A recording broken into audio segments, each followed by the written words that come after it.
layani Tuhan, semua karena anugerah-Mu tercurah bagiku.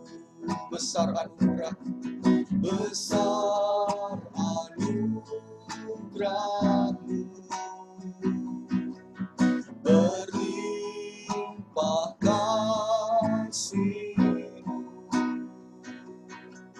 semakin hari semakin bertambah besar anugerah. Mari brother sisters, ku ada sebagaimana ku ada.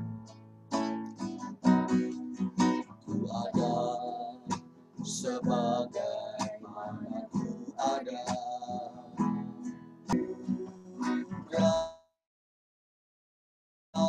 Semakin hari semakin bertambah, semakin hari semakin bertambah besar anugerah, besar anugerah-Mu, besar anugerah-Mu. Sekali lagi, besar anugerah, besar anugerah.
Makasih Yesus, terima kasih Tuhan Yesus, terima kasih besar anugerah,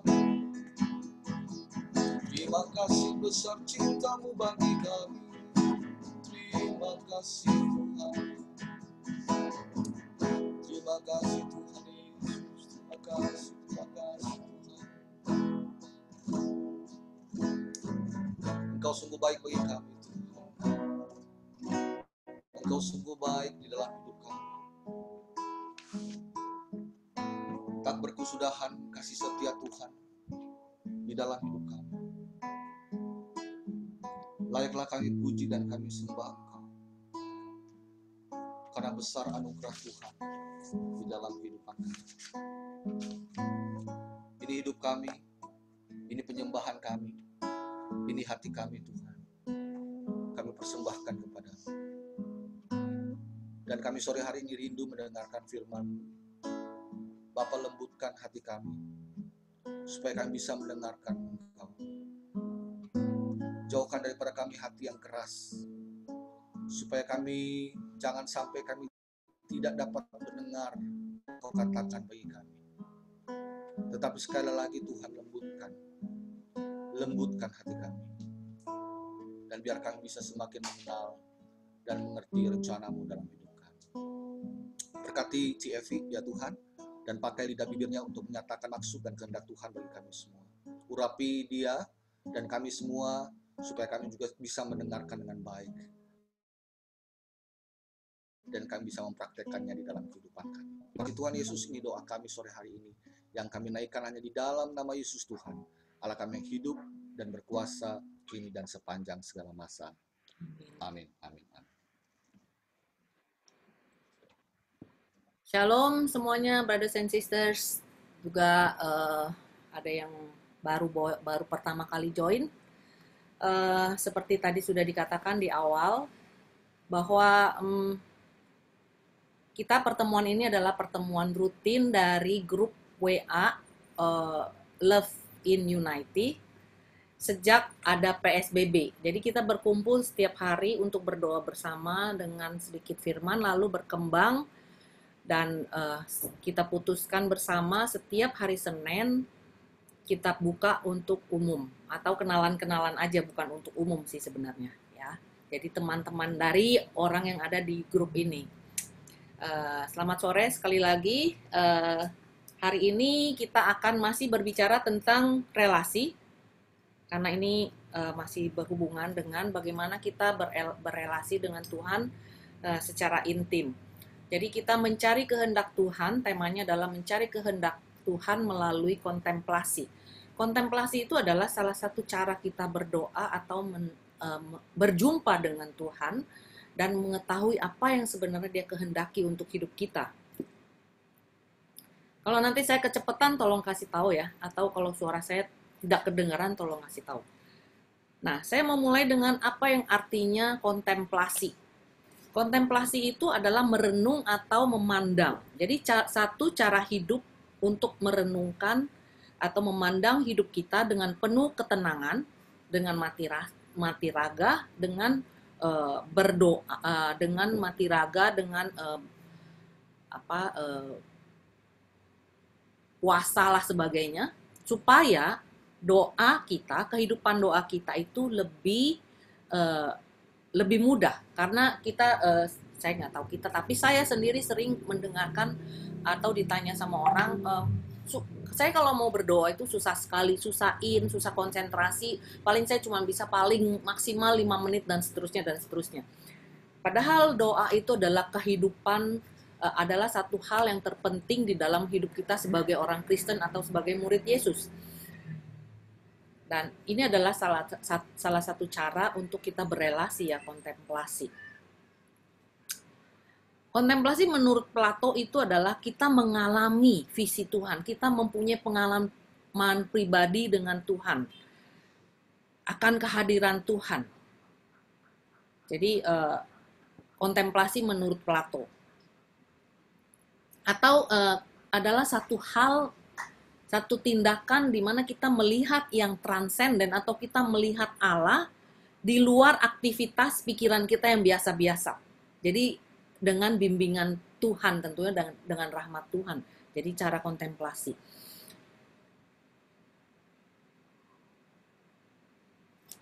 Saya share sebentar ya, saya share.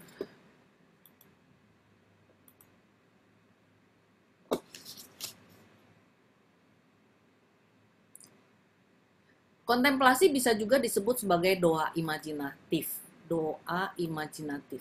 Jadi kebanyakan kita memakai imajinasi di dalam kontemplasi ini. Ya. Doa kontemplasi ini juga adalah satu undangan dari Allah atau panggilan Allah. Jadi Allah memanggil kita untuk menjadi pendoa. Jadi nggak semua orang bisa menjadi pendoa syafaat.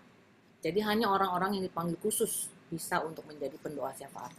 Nah, saya mau menekankan beberapa hal penting di dalam kontemplasi ini, yaitu ini bisa juga disebut sebagai doa imajinatif. Dan di dalam doa ini kita diharapkan untuk berelasinya dengan dialog ya. Jangan cuma satu arah. Jadi kita hanya berbicara sendiri sama Tuhan, tetapi sebaiknya dua arah. Jadi doa kontemplasi adalah dua arah yang sering diisi dengan dialog-dialog. Dan dari kontemplasi ini kita akan mengalami satu relasi yang sangat intim, yang sangat dalam, yang bahasa Inggrisnya namanya profound. Tapi kalau saya terjemahkan profound ini dari bahasa Mandarin, itu adalah sesuatu hal yang begitu mendalam, yang terukir di dalam hati kita. Jadi profound dalam arti Mandarin, yang saya lebih senang dalam arti Mandarin, sesuatu hal yang terukir di dalam hati kita. Jadi Tuhan mengukirkan sesuatu di dalam hati kita sehingga kita tidak melupakan itu. Itu artinya profound. Ya, saya suka sekali dengan kata ini. Jadi dari kontemplasi kita akan mengalami relasi yang sangat intim, sesuatu yang akan diukir di dalam hati kita. Itulah mengapa saya mengajak kita semua untuk melakukan ini setiap hari. caranya, ya. Caranya adalah tadi saya katakan bahwa kita kontemplasi itu memakai cara imajinasi. Itu terpenting, imajinasi. Tuhan nggak cuma pakai pikiran. Kalau kita di Lectio Divina, Tuhan mengajak, saya jelaskan waktu itu adalah dengan memakai pikiran, akal budi kita. Kita cek, kita cross check dan sebagainya. Tetapi di dalam kontemplasi yang dipakai terpenting adalah imajinasi kita. Jadi kita memakai semua indera kita, mata, telinga, kulit, hidung, penciuman, segala macam. Perasa itu kita pakai semua. Nanti saya terangkan bagaimana caranya. Lalu kita bayangkan bahwa kita ada dan berperan aktif di dalam setiap kejadian di dalam perikop yang kita renungkan nanti. Ya, gunakan imajinasi. Dan jangan takut bahwa cara ini adalah satu hal yang mengada-ngada. Karena orang sering berpikir bahwa kalau kita berimajinasi artinya kita mengada-ngada. Saya pernah ditanya oleh satu orang, Ci, kalau pakai imajinasi apa nggak bahaya? Kan kita kalau berhayal, imajinasi sering diartikan dengan berhayal, ya, berhayal. Tapi sebenarnya imajinasi di sini yang dikontemplasi beda dengan imajinasi yang kita maksud, yang sering kita pikirkan, kita berhayal. Nanti saya jelaskan. Nah, kita harus yakin bahwa di dalam kontemplasi dengan memakai imajinasi, Tuhan bisa bekerja. Kalau Tuhan bisa bekerja melalui sakramen, Tuhan bisa juga bekerja melalui firman Tuhan, juga Tuhan bisa bekerja melalui imajinasi kita. Ada rahmat yang menyertai imajinasi kita, supaya Tuhan bisa menyatakan dirinya buat kita. Nah, saya mau menjelaskan tentang perbedaan antara imajinasi yang dimaksud oleh kita biasa berangan-angan, berhayal, dengan imajinasi yang kita pakai di dalam kontemplasi ini, supaya nanti kita akan merasa yakin bahwa hal doa ini yang kita lakukan ini adalah satu hal yang memang disertai rahmat Tuhan. Kalau kita berimajinasi, kita berhayal, ya, kita berimajinasi di luar kitab suci, kita berimajinasi tentang hal yang kita belum tahu, kita nggak tahu kepastiannya. Misalnya saya berimajinasi, tiba-tiba saya mendapat lotre 5M. Apa yang akan saya lakukan dengan 5M itu? Saya mulai berhayal, saya mulai berimajinasi dengan otak saya, dengan pikiran saya, bahwa kalau saya dapat 5M, saya akan beli ini, beli itu, saya akan melakukan ini, melakukan itu. Itu imajinasi tanpa kitab suci. Atau bisa juga berimajinasi, seandainya saya mengalami misalnya ada orang yang begitu menyakitkan saya, lalu saya berimajinasi di dalam kepala saya, bagaimana saya membalas dendam kepada orang itu. Itu imajinasi. Tanpa firman Tuhan, ya. Itu bukan seperti itu kalau kontemplasi. Kalau kontemplasi, imajinasi yang dipakai di dalam kontemplasi adalah bahwa kita berimajinasi atas orang-orang yang ada di dalam kitab suci. Peristiwa-peristiwa yang ada di dalam kitab suci. Ya. Yesus itu, kita beriman semua, ya. Tentunya kita semua beriman. Jadi kita berimajinasi tentang peristiwa Yesus misalnya. Pelayanan Yesus. Mujizat-mujizat yang dilakukan Yesus. Atau di dalam perjanjian lama tentang bagaimana Allah menciptakan dunia, Adam dan Hawa. Bagaimana Allah menghukum atau memusnahkan dunia ini dengan air bah, Nabi Nuh dan sebagainya. Kita semua berimajinasi memakai tokoh-tokoh atau cerita di dalam Alkitab, dan itu semua adalah kejadian yang real, benar-benar terjadi. Ya, ada Yesus hidup dulu, Yesus membuat mujizat. Ya, siapa yang berani bilang Yesus nggak membuat mujizat? Itu semua adalah kebenaran-kebenaran. Jadi kita berimajinasi tentang kejadian, tentang orang-orang yang benar-benar hidup, benar-benar nyata, ada. Nah, itu imajinasi di dalam kontemplasi. Jadi jangan takut, jangan lagi berpikir, oh kalau saya berimajinasi, saya hanya berangan-angan, atau saya berhayal, atau saya bermain-main dengan pikiran saya. Sehingga bisa aja itu nggak benar. No. Tapi kita berimajinasi tentang peristiwa Yesus. Nanti akan saya kasih contoh, ya. Lalu itu hal penting yang harus diingat, bahwa kita kalau berimajinasi di dalam kontemplasi itu adalah rahmat Tuhan yang menyertai. Ya. Nah, step-stepnya adalah, saya kasih share dulu ya. Ini step-stepnya. Step-step di dalam kontemplasi adalah tetapkan waktu untuk lakukan ini dan taat serta tekun atau gigih. Jadi misalnya kita tetapkan satu hari misalnya setengah jam atau 15 menit, fine, nggak apa-apa. Tentukan waktu itu, lalu kita taat kepada waktu itu dan kita tekun atau gigih, nggak mudah putus asa. Ada orang yang menetapkan 15 menit atau setengah jam, lalu dia melakukan kontemplasi atau dia berdoa dan sampai dengan 20 menit dia merasa, kayaknya udah selesai doanya, ya sudah, cukup. No, jangan lakukan itu. Tapi kalau kita tetapkan 30 menit, setia dengan waktu 30 menit itu. Walaupun kita nggak merasakan apa-apa, kita merasakan kekeringan, tapi kalau kita udah set waktu 30 menit, tetap kita duduk diam selama 30 menit itu. Ya.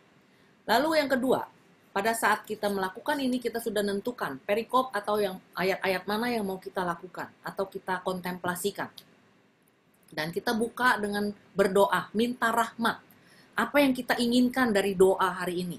Misalnya hari ini saya berdoa, saya mau mendoakan perikop, saya ambil contoh Yohanes 12 ayat 1 sampai 8 ya. Yohanes 12 ayat 1 sampai 8 itu adalah Yesus diurapi di Betania. Ya, kita tahu semua ceritanya bagaimana Yesus diurapi oleh Maria dengan minyak narwastu yang mahal sekali. Rahmat yang saya minta misalnya, saya minta rahmat Tuhan keterbukaan hati supaya saya bisa melihat sebenarnya apa yang Tuhan mau katakan kepada saya. Itu bisa saya katakan. Rahmat kita, saya bisa mulai dengan doa minta rahmat supaya ada keterbukaan hati. Lalu langkah ketiga adalah kita baca perikop itu berulang-ulang. Ya, kita baca berulang-ulang sampai kita ngerti dan bisa membayangkan alurnya. Jadi kita komposisikan tempatnya. Ya, kita komposisikan tempatnya di mana ada siapa aja, ada kapan itu terjadi, apa yang terjadi dan bagaimana itu terjadi. Jadi kita bayangkan, jadi kita baca berulang-ulang, lalu kita bayangkan kita sudah bisa nggak mengingat nanti kalau kita sudah tidak baca Alkitabnya. Tidak perlu dihafal ayatnya, tapi hanya kita bisa membayangkan alurnya. Misalnya Yesus diurapi di Betania. Jadi Yesus diurapi di Betania di rumah Lazarus, ya, di rumah Lazarus. Lalu Yesus duduk di sana bersama dengan siapa-siapa. Lalu Maria Magdalena datang membawa narwastu yang mahal, lalu dia siramkan minyak narwastu itu di kaki Yesus. Lalu dia mulai menyeka kaki Yesus dengan rambutnya yang panjang dan seterusnya dan seterusnya. Jadi kita baca itu. Lalu kita mulai bisa membayangkan itu alurnya tanpa kita perlu menghafal ayatnya, tapi alurnya kita tahu. Ya. Lalu kelima adalah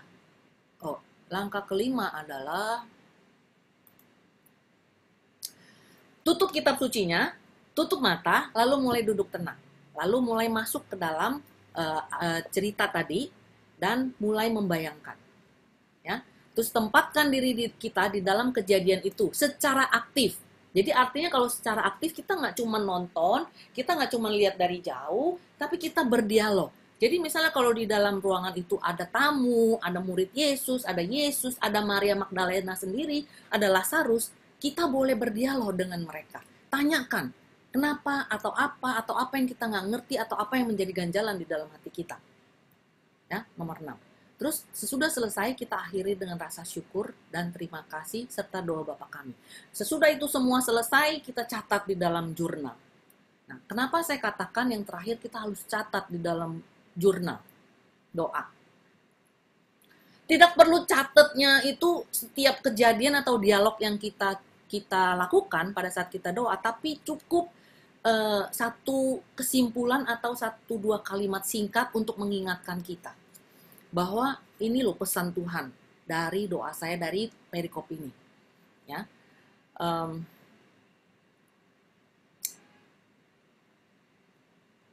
Tujuan yang lainnya adalah supaya satu waktu nanti saya bisa membuka kembali jurnal itu, lalu saya baca dan saya ingat kembali, lalu saya kembali ke masa itu kembali. Jadi saya bisa lagi merasakan kembali kehadiran Tuhan pada saat saya melakukan kontemplasi untuk perikop ini. Itu gunanya kita membuat jurnal. Dan bagusnya lagi, jurnal ini kita bisa lakukan retret pribadi selama 1 bulan sekali atau 3 bulan sekali dengan jurnal-jurnal yang kita buat, lalu kita mulai baca. Saya terbiasa untuk membuat jurnal setiap saya melakukan doa, dan saya bisa lakukan misalnya 3 bulan sekali atau 6 bulan sekali. Saya mulai membuka dari awal, saya baca apa yang saya sudah alami, apa yang sudah saya alami, sampai dengan hari ini. Misalnya saya melakukan retret pribadi hari ini, saya bisa baca jurnal saya dari 6 bulan yang lalu misalnya. Lalu saya mulai baca-baca, itu bisa 1 harian. Ya. Dari hasil membaca jurnal itu, saya bisa kembali merasakan, melihat jejak tangan, penyertaan karya Tuhan, penyertaan rahmat Tuhan, bagaimana kasih Tuhan menyertai hidup saya yang sudah lalu, dan saya bisa melihat bagaimana pola saya berrelasi dengan Tuhan. Bagaimana pola saya lari dari Tuhan misalnya. Bagaimana pola Tuhan memanggil saya kembali. Bagaimana pola Tuhan berbicara kepada saya. Bagaimana pola Tuhan menegur saya. Saya bisa merenungkan kembali dan saya bisa mengingat, oh ternyata saya punya pola seperti ini. Oh ternyata saya kalau lari dari Tuhan karena saya mengalami hal-hal ini. Jadi itu gunanya jurnal. Ya. Itu yang saya mau katakan tentang kontemplasi.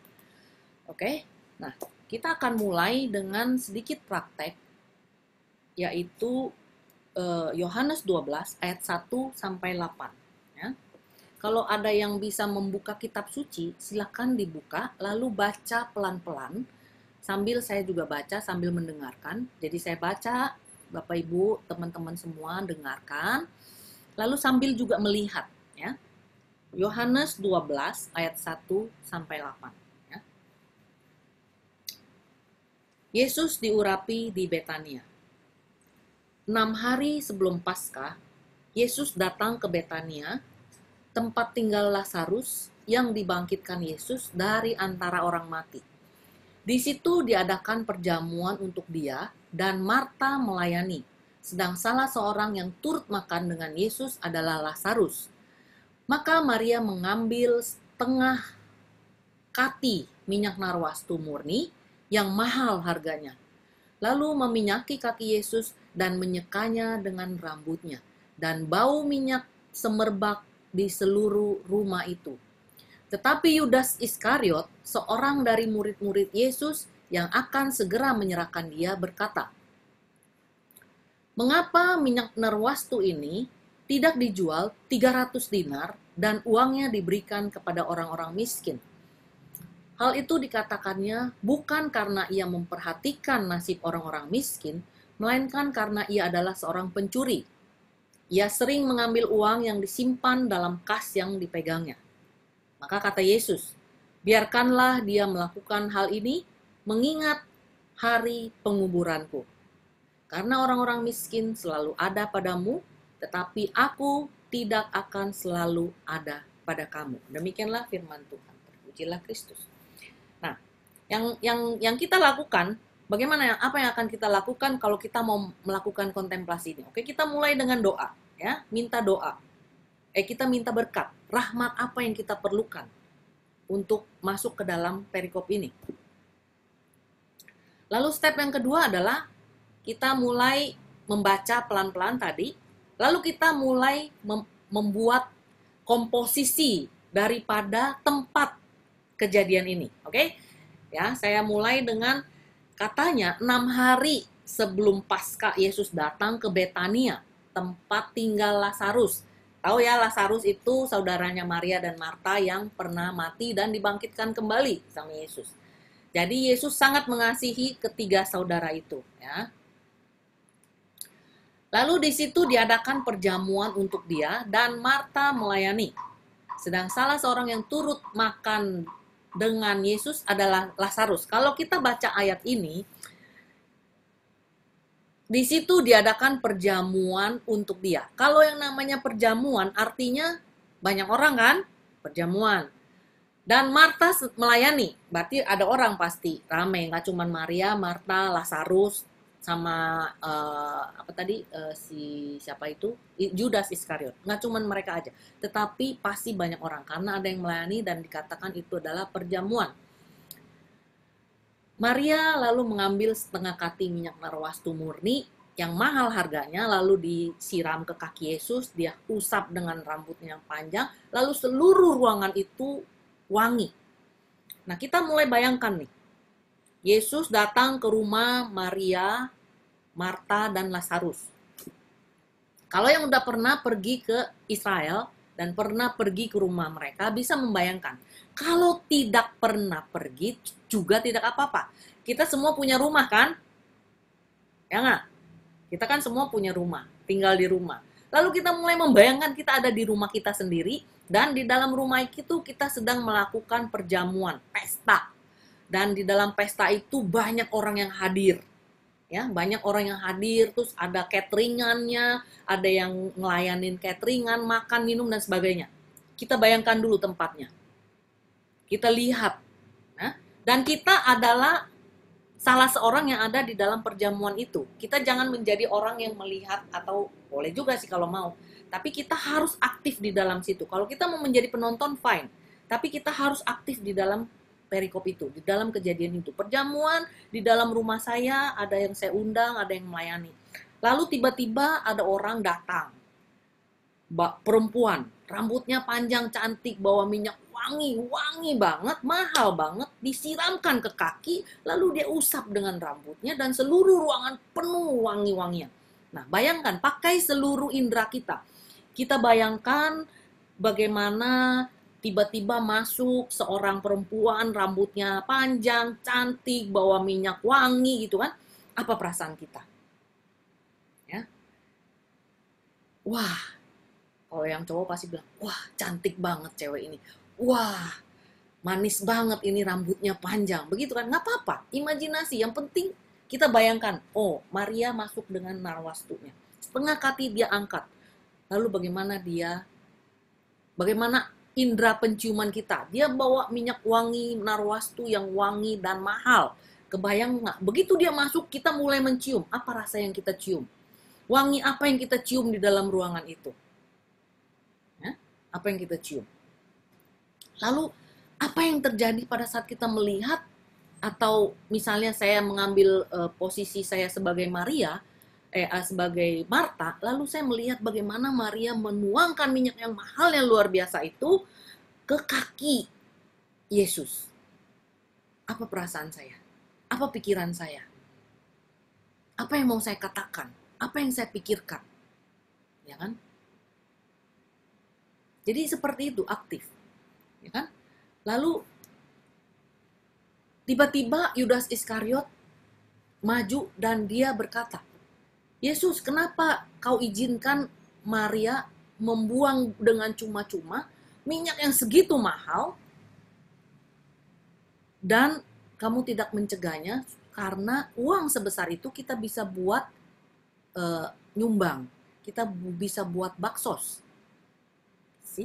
Yudas Iskariot katakan, uang segitu banyak kita bisa lakukan, kalau kita dicegah kita bisa jual dan kita bisa lakukan baksos untuk orang-orang miskin. Niatnya Yudas Iskariot kudus kan, baik kan, betul nggak? Sangat mulia. Menjual minyak ini, uangnya dipakai untuk baksos atau menyumbang orang-orang miskin, janda dan sebagainya. Tetapi apa kata Yesus? Apa kata firman Tuhan? Di firman dikatakan Yudas itu adalah seorang pencuri. Dia mengatakan itu bukan karena dia pengen berbuat baik, tapi karena dia merasa sayang uang segitu nggak masuk ke kas dia. Kebetulan dia adalah kasir. Jadi dia merasa sayang uang segitu dibuang dengan cuma-cuma. Dia sudah punya niat jahat. Di situ dikatakan. Dan Yesus katakan apa? Biarkanlah dia melakukan itu, karena orang miskin banyak, sedangkan aku ini sebentar lagi sudah mau meninggalkan kalian. 6 hari sebelum Paskah. 6 hari sebelum Paskah. Kita tahu kan apa artinya Paskah? Jadi kata Yesus, sebentar lagi saya sudah mau pergi. Orang miskin mah ada terus di kamu bisa berbuat terus seperti itu. Ya. Itu perikop itu. Jadi kita bayangkan itu, lalu kita mulai berimajinasi. Satu lagi backgroundnya, saya mau katakan, saya mau kasih informasi atau sharing bahwa zaman ini, zaman Yesus ini adalah zaman patriark. Zaman patriark itu artinya zaman di mana wanita itu adalah kelas teri, nggak tahu urutan keberapa. Jadi wanita tidak dihargai sama sekali. Kalau sampai wanita bisa datang ke dalam satu perjamuan dan membasuh kaki seorang laki-laki, apalagi Yesus itu dikenal sebagai guru, ya, guru, orang yang dihormati sekali, sampai dibasuh kakinya oleh seorang wanita di tempat umum, kira-kira pandangan orang tuh bagaimana kepada Yesus dan kepada Maria. Ngerti ya maksud saya? Jadi background ini kita perlu juga tahu. Jadi zaman itu adalah zaman patriark, di mana seorang perempuan dianggap kelas teri, dan di dalam satu perjamuan itu malahan tidak diizinkan untuk hadir, hanya untuk melayani seperti Marta. Lalu tiba-tiba masuk Maria dan dibasuh kaki Yesus, kaki loh terbuka oleh seorang perempuan. Laki-laki yang dihormati dibasuh kakinya di depan umum, lalu sebagai wanita, rambut ini adalah mahkota, dan biasanya menurut kebiasaan zaman itu, perempuan rambutnya itu ketutup kerudung, nggak boleh kelihatan. Tetapi di tempat umum, Maria memakai rambutnya yang panjang untuk menyeka kaki Yesus. Lelaki yang sangat dihormati. Itu backgroundnya. Dengan background semua ini, kita mulai masuk ke dalam imajinasi kita. Kita mulai membayangkan, kira-kira apa pandangan orang terhadap Yesus dengan kejadian ini?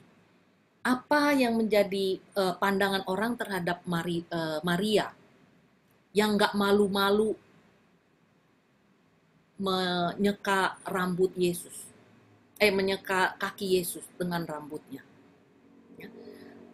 Apa yang orang atau saya pandang atau saya pikirkan atau saya pengen tanya kepada Lazarus, kenapa kamu nanya seperti itu? Atau apa yang mau saya tanyakan kepada Yesus saat Yesus katakan, misalnya nggak ngerti, biarkanlah dia melakukan hal ini mengingat hari penguburanku. Pasti kan kita nggak ngerti. Kalau mau tanya kepada Yesus, silakan tanya. Jadi ini dialog. Jadi bukan monolog. Kita semua memakai semua yang ada di dalam diri kita, entah itu indera apapun, pikiran, perasaan, kehendak, kita pakai semua untuk berdialog di dalam kontemplasi.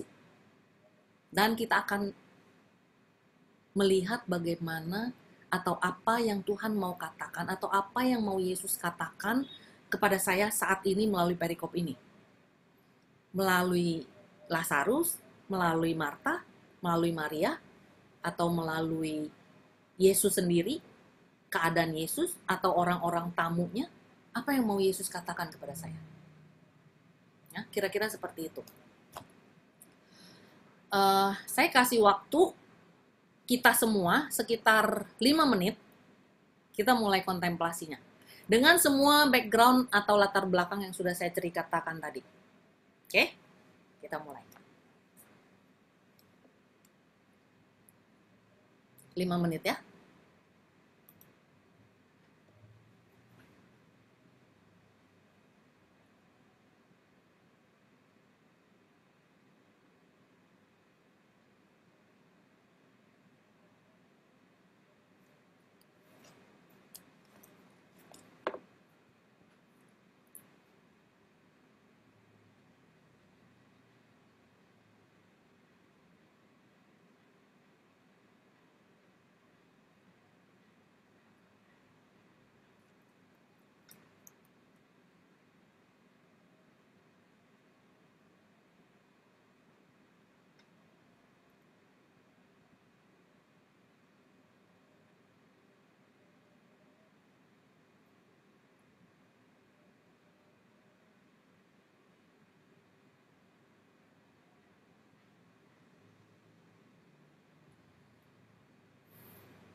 Oke. Eh, selesai nggak selesai, kita selesaikan dulu. Nanti bisa dilanjut sesudah ini. Cuman saya mau sharing aja apa yang saya alami saat saya kontemplasikan ini. Pertanyaan pertama hal yang pertama yang saya lakukan adalah saya mengambil posisi sebagai Maria yang membawa minyak narwastu, menyiramkan minyak itu ke kaki Yesus dan menyeka dengan rambut saya. Saya bayangkan saya punya rambut panjang, lalu saya punya minyak wangi yang mahal sekali yang saya punya di rumah, saya bawa dan saya siram di kaki Yesus, lalu saya usap dengan rambut saya. Dan saya tahu backgroundnya waktu itu adalah bahwa kalau seorang laki-laki sampai kakinya disiram, diusap pakai rambut seorang perempuan di tempat umum, yang terhormat laki-laki itu bisa dipandang negatif. Ya kan? Laki-laki itu bisa dipandang orang negatif. Kok mau-maunya sih dia diseka sama perempuan yang bukan istrinya, tapi di depan umum dan diseka kakinya, dikasih lihat kakinya dan diseka kakinya dengan rambutnya. Konsekuensi daripada seorang laki-laki yang membiarkan dirinya diperlakukan seperti itu adalah hal negatif. Itu sudah pasti. Untuk laki-laki. Apalagi untuk perempuan. Perempuan nggak layak memperlihatkan rambutnya di depan umum, apalagi menyeka kaki seorang laki-laki yang bukan suaminya dengan rambutnya. Resikonya tuh lebih lagi buat perempuan ini. Tetapi Maria melakukan itu. Dan pertanyaan saya yang pertama adalah, kenapa engkau izinkan saya lakukan itu, Yesus? Karena saya tahu kalau Yesus membiarkan saya melakukan itu di depan umum, dia akan dicemooh sama orang-orang. Dia akan di ngomongin yang negatif di belakang orang. Dan saya tanya sama Yesus, Yesus kenapa kau biarkan aku lakukan ini? Dan Yesus katakan apa kepada saya? Kepada hati saya. Enggak secara audible, tapi dia katakan ke dalam hati saya, apa? Evi, aku begitu mengasihi kamu, karena kalau aku tolak kamu untuk membasuh kaki saya, kamu akan merasa ditolak. Kamu akan merasa tidak dikasihi. Kamu akan merasa tidak dicintai. Makanya aku membiarkan kamu membasuh kaki saya supaya kamu merasa dikasihi. Supaya segala resiko saya tanggung gak apa-apa. Karena saya begitu mengasihi kamu. Saya biarkan semua itu terjadi kepada saya. Saya tidak peduli saya diejek. Saya tidak peduli saya dihina. Saya tidak peduli saya dikucilkan. Bahkan kata Yesus. Karena saya begitu peduli sama kamu. Saya mau menjaga kamu, menjaga perasaan kamu, supaya kamu itu tidak merasa ditolak. Itu yang saya dapat dari Yesus. Dan pada saat saya merenungkan ini, saya nangis dengar jawaban Yesus. Begitu Yesus mengasihi saya, sehingga dia menjaga perasaan saya sebegitunya, sampai dia tidak mau menolak saya di depan umum. Padahal kalau dia tidak menolak, resiko yang dia terima itu besar sekali. Lalu yang saya bertanya kepada diri saya, mengapa saya melakukan ini kepada Yesus? Apakah lu nggak tahu konsekuensinya kalau lu melakukan ini? Lu tuh perempuan gitu loh. Lu tuh memperlihatkan rambut lu di depan umum itu nggak wajar, nggak layak begitu. Lalu yang saya dapatkan adalah karena saya mengasihi Yesus. Karena saya begitu mengasihi Yesus. Begitu mengasihi sehingga saya nggak peduli apapun kata orang. Yang penting saya mau membahagiakan dia. Itu yang saya lakukan. Itu yang saya dapat dari pertanyaan kepada diri saya sebagai Maria waktu itu. Dan sesudah saya lanjutkan, saya nggak akan lagi cerita yang lain, tapi sesudah saya lanjutkan lagi renungan itu lebih lama lagi, kan setengah jam kan, lebih lama lagi, saya mendapatkan apa? Yesus mengundang saya ke dalam satu relasi, bukan saja sebagai bukan saja sebagai teman, friendship, but satu relasi yang sangat intim. Relasi apa? Relasi suami istri.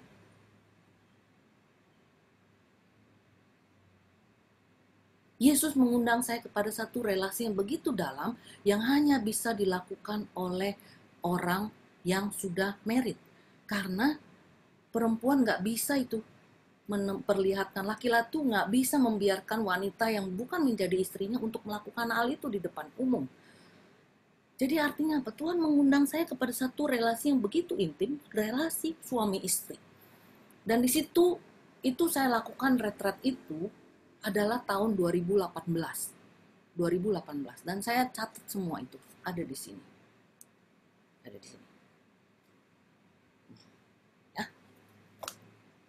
2018. Jadi selama perjalanan saya selama retret itu Tuhan mulai dengan mengundang saya sebagai teman, sebagai sahabat. Dari umur 12 tahun Yesus menemani saya sebagai sahabat, lalu mulai menginjak berkembang sampai kepada satu relasi Allah Bapa, sampai kepada satu relasi yang terakhir adalah ini. Relasi yang menjadi tujuan daripada Allah di Wahyu yang pernah saya singgung sebelumnya. Perkawinan nuptial union, perkawinan kudus antara kita dan Allah. Bahwa kita ini adalah mempelai Allah. Itu sebenarnya kehendak Tuhan, kehendak Allah buat kita semua. Kita semua ini baik sudah menikah atau belum menikah, kita ini diharapkan untuk menjadi mempelai wanitanya. Kita dipersiapkan supaya siap, cantik, sempurna, kudus, supaya kita siap menjadi mempelai Dia. Saya bisa dapatkan ini karena apa? Karena saya terbiasa melakukan kontemplasi. Kalau saya cuma baca, terus saya cuma doa, satu arah, Tuhan gak bisa bicara banyak ke dalam hati saya. Kalau saya tidak pakai imajinasi saya tidak pakai pikiran saya, tidak pakai kehendak saya, tidak pakai semua senses, tidak memakai semua panca indera yang ada di dalam diri saya, hati saya, Tuhan gak bisa menyatakan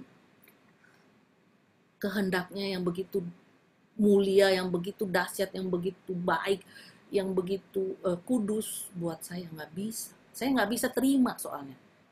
Saya nggak siap untuk menerima itu. Itu yang saya mau ajak kita semua, lakukan ini tiap hari. Karena dengan melakukan ini, kita bisa menjalin satu relasi yang sangat dalam, yang mengukir di dalam hati saya, di dalam hati kita. Kalau bahasa Mandarinnya, keku mingsing. Keku itu terukir di dalam hati. Profound. Pengalaman ini kita nggak bisa dapatkan cuman kita doa satu arah, nggak bisa. Tapi kita harus lakukan dengan imajinasi dan dua arah. Dialog. Supaya apa yang mau Tuhan katakan, Tuhan bisa sampaikan dan kita bisa terima. Itu yang saya mau sharingkan sore hari atau malam hari ini. Ya. Tuhan berkati, kita doa dalam nama Bapa dan Putra dan Roh Kudus. Amin. Bapa, terima kasih, Engkau sungguh Allah kami yang luar biasa. Apa yang Engkau lakukan dapat kami pahami dengan pikiran kami yang kecil ini. Engkau begitu mengagumkan buat kami. Kami bersyukur dan berterima kasih punya Allah seperti Engkau. Dan kami juga percaya bahwa Engkau akan menyertai kami, menyatakan dirimu kepada kami melalui seluruh keberadaan diri kami, entah itu melalui pikiran, entah itu melalui perasaan kami, entah itu melalui kehendak kami, Tuhan. Kami percaya Engkau sanggup bekerja melalui setiap hal yang ada di dalam diri kami atau hal-hal yang terjadi di dalam kehidupan kami, Tuhan. Dan juga terutama melalui firman-Mu, karena firman-Mu adalah firman yang hidup. Firman-Mu adalah penyataan diri-Mu kepada kami umat manusia, anak-anak kesayangan-Mu, Tuhan. Firman-Mu adalah Engkau sendiri, Tuhan. Tapi Tuhan, kami perlu rahmat-Mu yang luar biasa untuk dapat mengerti siapakah Engkau bagi kami, Tuhan. Terima kasih Tuhan untuk semua rahmat-Mu, untuk semua berkat-Mu kepada kami sampai dengan hari ini, Tuhan. Tiada henti-hentinya hati kami bersyukur dan berterima kasih, Tuhan, untuk kasih setia-Mu, untuk kebesaran-Mu, untuk cinta-Mu yang begitu luar biasa bagi kami, Tuhan. Terima kasih Tuhan. Terima kasih Tuhan. Kami ingin Tuhan untuk terus datang kepada Engkau dan merasakan siapakah Engkau sebenarnya di dalam hati kami. Tidak hanya di dalam kepala kami, Tuhan Yesus, tapi di dalam hati kami. Terpatri, Tuhan Yesus. Kami mau mengalami Engkau, Tuhan, secara luar biasa. Kami bisa tahu bahwa Engkau mengasihi kami di banyak buku di dalam Alkitab, kita bisa mengetahui dengan pikiran kami. Tetapi kami tidak bisa mengalami itu melalui hati kami kalau kami tidak datang kepada Engkau dengan segala kerendahan hati dan mohon berkat-Mu agar Engkau sendiri yang datang dan berbicara kepada hati kami, Tuhan. Terima kasih Tuhan Yesus untuk keagungan-Mu, untuk kasih-Mu yang luar biasa kepada kami. Terima kasih Tuhan Yesus, terima kasih. Berkatilah semua anak-anak-Mu yang hadir di Zoom pada sore hari, malam hari ini Tuhan Yesus. Agar sungguh-sungguh mereka boleh Kau tuntun, Kau sentuh hati mereka dengan Roh Kudus-Mu. Agar mereka Kau bangkitkan perasaan, agar mereka Kau kobar-kobarkan hatinya untuk mau datang kepada Engkau dan menerima penyataan-Mu, menerima kasih-Mu secara pribadi di dalam hati mereka, Tuhan. Terima kasih Tuhan Yesus, terima kasih. Terima kasih. Bapak, kami juga mau berdoa untuk